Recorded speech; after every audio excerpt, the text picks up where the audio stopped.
Control R, and so now it's recording on the camera and the screen, right? Okay.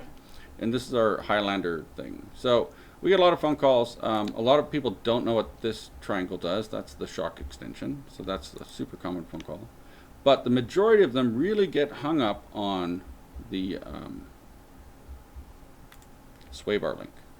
And so what we did was Kaylee, who answers the phone for us, a lovely person, but a crazy off-roader. And we just made a normal sway bar bracket for this, and then she broke it. And then I tried a bunch of other different things, and she kept breaking it. She broke it like 4 times. And so on the 5th try, I had the idea to take advantage of the hole that is in the front control arm anyway. And I got another set of rear sway bar links, and then I made this little mount. And this stud here, everyone gets confused by it because it just acts like a pin, so it doesn't rotate. So it's just a locator pin going in a stock hole. And then, so you don't put a nut on it, even though it looks like it.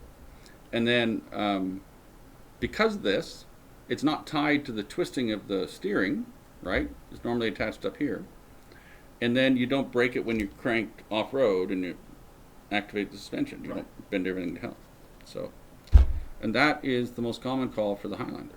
It's about, what do I do with this silly bracket? So that's it.